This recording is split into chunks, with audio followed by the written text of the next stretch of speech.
Good morning, beautiful. It's lovely out here. It's cold. I kid you not, there has been frost, but I think it's melted. It's only just a frost. Oh, you can see a little bit of it still here, so let me show you to prove that there's a reason why I'm wearing a scarf. See, here we have it. Bit of frost on the ground. It's not a hard frost. It's not a big deal, you know. For us, frost is not an everyday occurrence. Snow is very rare, so, you know. But it has a beauty. So, let's enjoy it. Let's look at the lemon tree, which is getting colour. G'day, Jen! And, I don't pay attention to this very often. We should. Look at this. This is a native fern that's just growing through my red currant. This is the red currant bush, waiting to blast away with spring. Good morning, Linda! And look at the fronds. And I love how there's last year's and this year's. I just leave it to grow. Something's going to grow there. It might as well be something beautiful. And we have random early cheer jonquils. Good morning, Heather. There you go. Oh, look, you can see the water on them. I love dewdrops on anything. You just have to imagine the scent. They smell very sweet. And look at the cassia bush. So you've got all this lovely foliage. The last year's foliage is turning, and you can see the new foliage coming out. And it's all covered in dew, which makes it all very gorgeous. Look at that. I just love the growth habit of this bush. Good morning, Julian. And you can't really see, there are daisies here. The only ones that are open are the ones that are too tired to close. All the little, these ones are going to open again. But we have lawn daisies here, and this is just kind of a daisy patch, even though it's garden. There's more things coming up. I don't even know what they are. Those are shallots, and they're covered with stuff so the cats don't dig them up. You've got to do that because there's so many cats that love this garden. And here's the view from down here. You can see the little terraces and the daffodils and the lavender bush that I need to prune so that it'll be nice and branchy instead of leggy. And the carokia that got cut down by half its size, and look at the magnolia there. Don't know how well you can see it, but yeah, you can see the buds. It is a wild thing. It's growing very quickly, and it's going to be beautiful when it flowers. And here we are in the wild garden, so let me show you the flowers here. So there you are. That's probably the poster shot today. It's the yellow tatseta jonquils and the cream and gold, or cream and cream tatseta jonquils, yellow and orange, white and cream. I just love them together. And there you can see the magnolia better now, there's less behind it. So this is the space. It's lovely to share it with you. You can hear the birds, you can see the New Zealand cabbage tree. Hebes at the bottom, they'll turn white later on. And just up the back, good morning, Eric! You may be able to see, it's a bit far away, you may be able to see that the kowhai trees there are starting to get covered in blossom. Which means soon enough the tui will be there fighting over the nectar. So the birds will be visiting us before long. Just before I turn the camera around, let's enjoy the little gentlemen because they are fabulous. Very elegant little jonquil, and there's so many of them. I planted this row some years ago and they've just multiplied. And you can see it's absolutely still today. So we'll just go and enjoy the magnolia, step over the little gentleman, and come into the sunshine. And look, here's a beautiful pink bud there, and you can see again the water droplets on it. I just love that. Good morning, Charlotte. Isn't it beautiful? I love magnolias. And the flowers are just all coming now. Pink and white and everything glorious. And I love the buds because they're furry like pussy willows. So there you go. Just enjoying the so pretty. Just love these. And it's so still this morning. And the jonquils and their masses. I never get tired of these either, and it smells lovely here. Warm where you are and certainly cold here, I can tell you. So there you are. There's the garden. It's beautiful. And let's not miss out on this. Look at those bright blue flowers. They're so attractive. I stole a piece of this from the Percy Reserve Garden many years ago. And, well, I'm glad I did. It was only a teeny tiny piece. I took it home and nurtured it, and here it is. Right, so let's get to the topic. So, I was scratching my head what to talk about last night. And then I had a lovely synchronous conversation with one of you. Good morning, Stephen. Lovely to see you in the garden here. Story aside, what came to me, what sort of emerged as a wonderful possibility to talk about, is the situation where something, and it's quite innocuous, right? Something quite innocuous happens. And you fly off the handle. One way or another, some part of you, either some small part or some large part of you, completely loses the plot. And you're looking at it and thinking, oh, WTF, what the hell? What happened? Eh? And you're just sort of puzzling and thinking, oh shit, I lost the plot here. I lost my rag. And the very easy thing, it's good if you just wonder and think, that's fine, because now you're confused. And when you're confused, you're about to learn something new. Something I learned from Joe Dispenza. It's absolutely true. I love that. If I'm confused, if I don't know, I'm about to learn something new about myself or about life or about whatever. So, if you catch yourself losing the plot and you get curious and you get confused and you stay with that, that's great. But what a lot of us tend to do, at least when we're starting, is just go straight into, oh shit, I'm supposed to be a light worker. I'm supposed to be evolving. I shouldn't have feelings like this. This is bad. I failed. Really, in short. We feel bad about feeling bad. We have a problem with having a problem. And there's a dear friend that I once had, and one of his teachers used to say, don't have a problem with having a problem. Okay, you've had a reaction. You've responded, reacted in a way you didn't expect. You don't like who you just became and what you just did. All right, fine. Something bad happened to you. Sure. And there's a level of acceptance and a level of courage that it takes to actually do that. But that's actually more helpful. Oh, Nora, you're working. Don't beat up on yourself, honey. You're here. That's amazing. It's wonderful that you're with us. It's great to see you, sweetheart. So, you lose the plot, and the first decision you actually make, and most of us make it unconsciously, is whether we're going to beat up on ourselves about it or not. And what I want to say today is, if you do that, you're just beating up on yourself. You're certainly not going to learn anything or be open to figuring out anything useful about yourself or what you might want to do differently. You're just going to be in, oh, shit mode. So, don't do that. Do this. But I kind of want to acknowledge that for many of us, it's very automatic to go straight into beating myself over the head, mode. We have a Homer Simpson moment, but then we get stuck there. And we keep having the Homer Simpson moment saying, oh, God, I'm just stupid. I can't do this. It's impossible. This doesn't work. I'm failing. All of that, right? And we've all done it from time to time.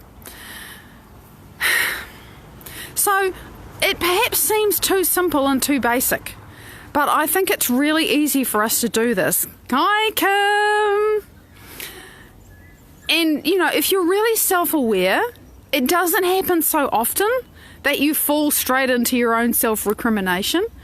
But when you're just starting to wake up and smell the roses in yourself and you're starting to think about being a creator, instead of just, sort of having your life happen to you, you've decided that you're going to remember that you create your life, you generate your life. So hang on a minute, how do I do that?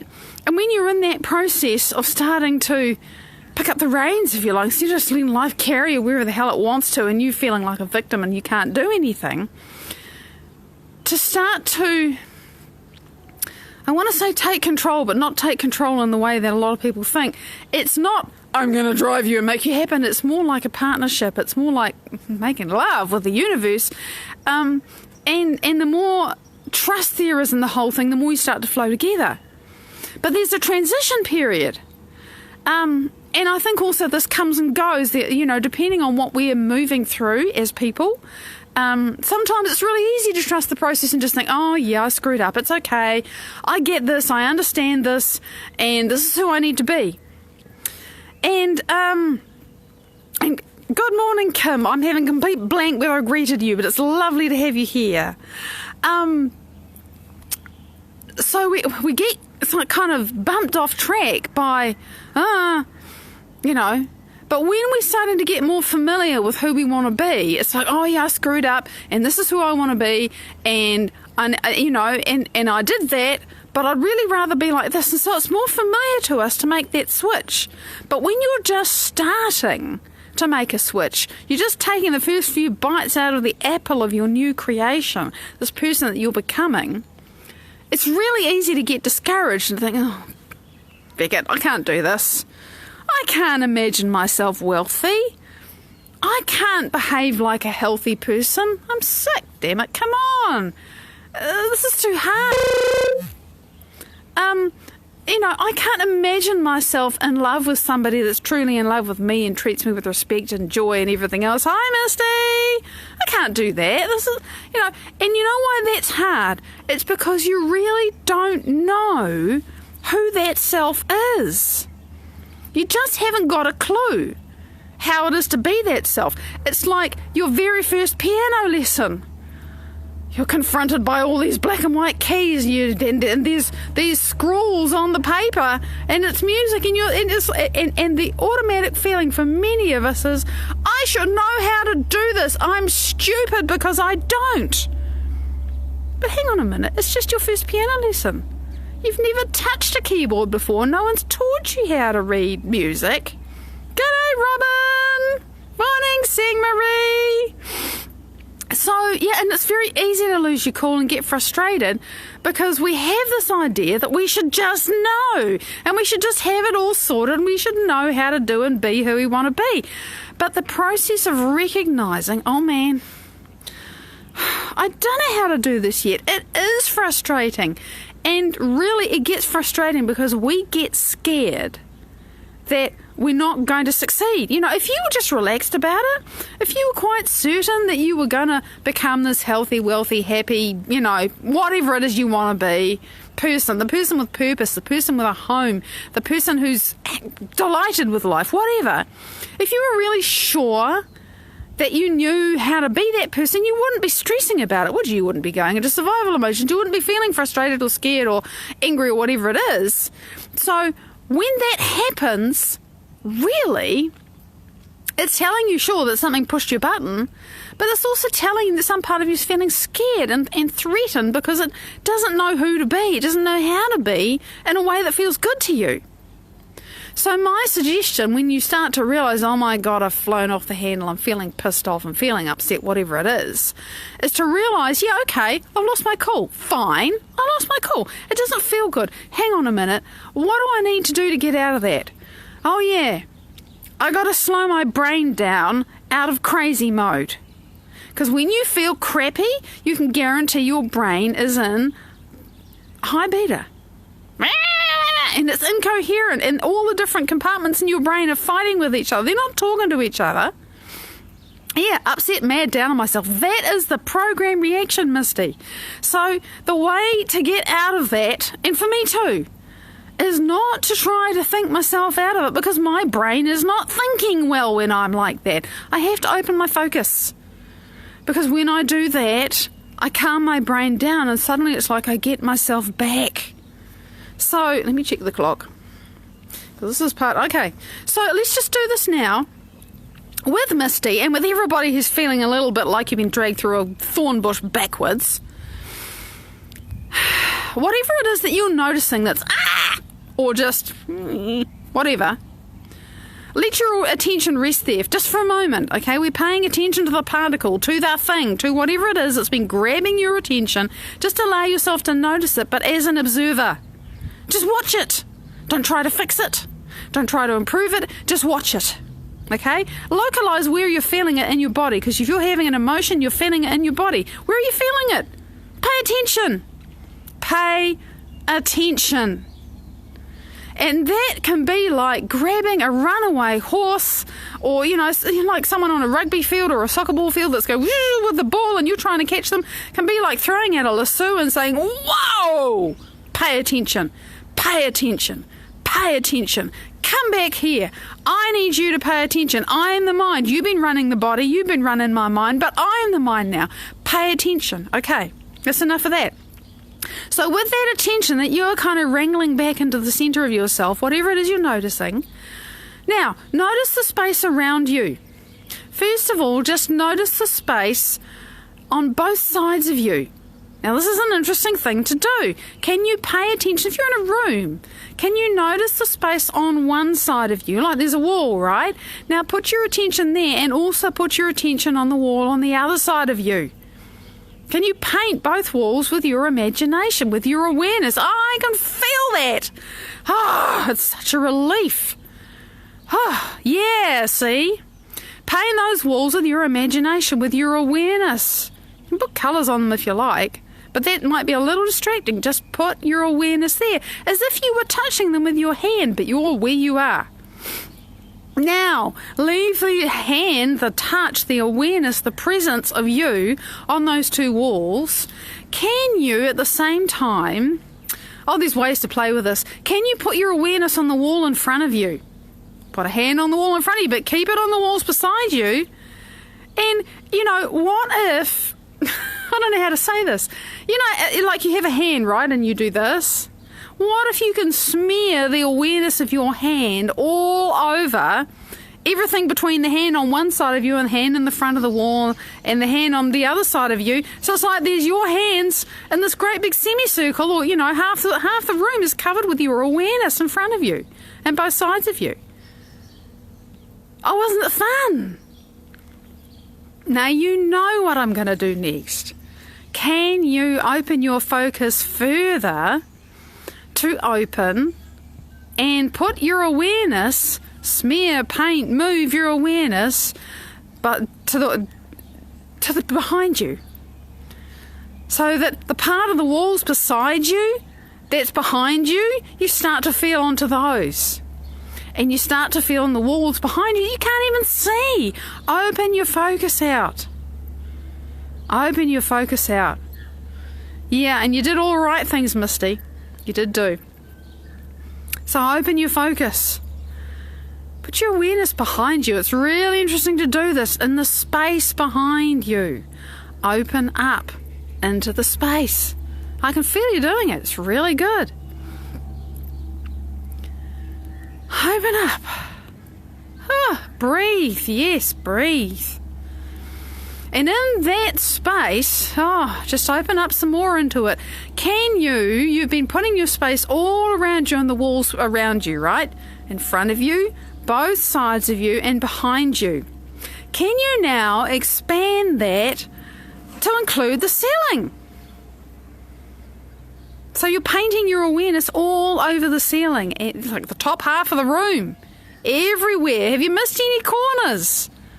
I frequently do this when I'm opening my awareness. It's like, where have I not put my attention? What corner am I missing? It's like you're filling in a sphere, except it's, it might be half a box, but I usually end up with a sphere. And when you think you've got hold of that, what about the floor? Can you paint your whole space that's around your body, with awareness? I can feel that from here. It's beautiful. And you see, the more you do that, the more your brain slows down. Keep putting your attention out there, away, getting your attention off whatever it was and just into space. And breathe. Just do that. And you see, you have to make a really determined decision quite often, over and over and over again. The more upset you are, the more determined you have to be, but you can take that upsetness and that energy of that upsetness and say, well, I'm using this as determination to open my focus. And the more you open it, the calmer you get. Now, what places have you missed in the floor? The lower corners of the room? Right above you? Right behind you? Poke around with your awareness. Can you fill in the gaps? Open it out into the space around you. It's beautiful. I love this. And in that space, of course, we're doing this so quickly, but it's to give you a taste. It's just a taste. We've got a couple of minutes. It's just long enough. In that space, it's a lot easier to think, now I know who I was. I don't want to think about that. Who do I want to be? How would I like to do it better next time? And keep your awareness open. Keep your awareness open, because the answer's coming from somewhere new.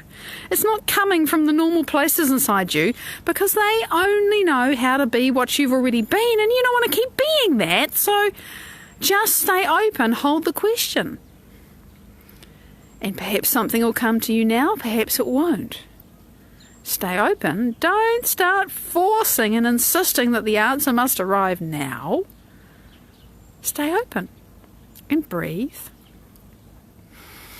And imagine, if nothing else, how it might feel. How do you want to feel differently? Imagine that feeling in the space you're in. You can do that. There's all kinds of ways you can play with this.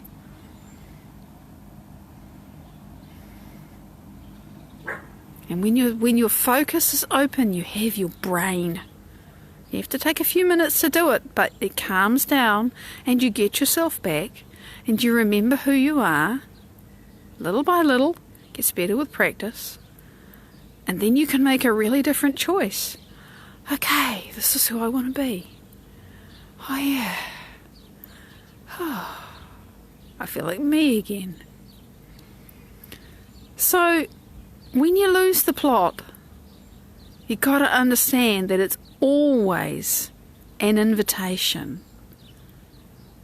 to decide who you want to be instead. Always.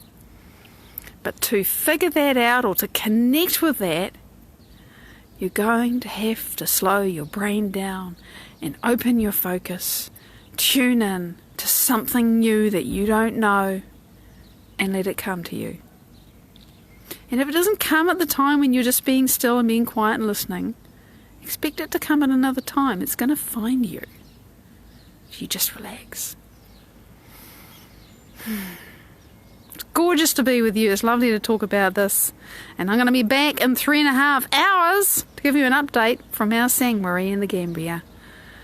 He had a wonderful birthday over the weekend. I'm going to tell you all about that and what's coming up.